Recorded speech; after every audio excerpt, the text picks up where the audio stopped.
እመቤታችን በዮሴፍ ቤት ሳለች ከዕለታት በአንድ ቀን ምንስ ቢሆን ሴት አይደለሁም ብላ ባጭር ታጥቃ ገንቦዋን ይዛ ውሃ ልትቀዳ ወደ ምንጭ ወረደች።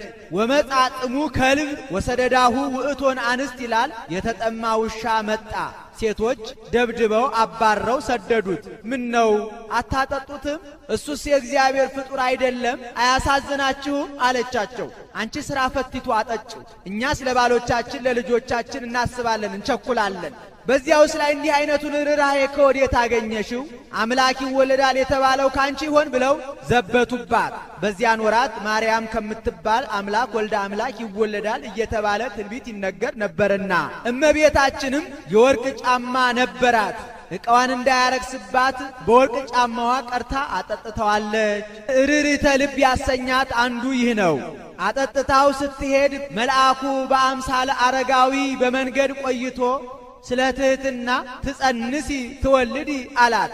እመቤታችንም ቀድሞ እናት አባቴን ያሳተ እኩይ ሰይጣን ደግሞ ዛሬ እኔንም ሊያስተኝ ነው ብላ መልስ ሳትመልስለት ዝም ብላ ትሄዳለች። ከቤቷ ደርሳ ገንቦዋን አኑራ ተቀምጣ ሳለ መልአኩ ለሁለተኛ ጊዜ ትጸንሲ ትወልዲ አላት። ይህ ነገር ደጋገመኝ፣ ደግ ነገር ሳይሆን አይቀርም፣ ከቤተ እግዚአብሔር ሄጄ ልረዳው ብላ ከቤተ እግዚአብሔር ሄዳ በወርቅ ወንበር ተቀምጣ ወንዘ ትፈትል ወርቀ ወሜላተ አስተርአያ ገብርኤል ግብተ ይላል። ወርቁን ከሐር ሐሩን ከወርቅ እያዋሃደች እያስማማች ስትፈትል መልአኩ ለሶስተኛ ጊዜ ትጸንሲ ትወልዲ አላት።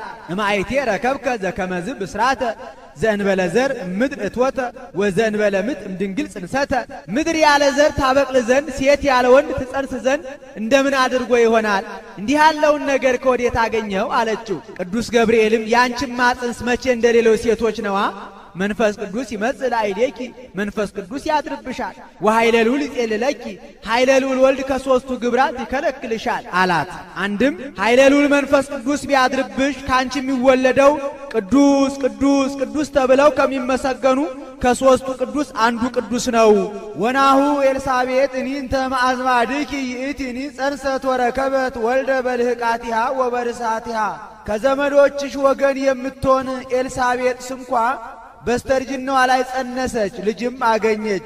ወናሁ ሳድስ ዝንቱ ወር ለእንተ ይብልዋ መካን። መካን የሚሏት ኤልሳቤጥ እነሆ ከጸነሰች 6 ወር ሆኗታል። እስመ አልቦ ነገር ዘይሳኖ ለእግዚአብሔር።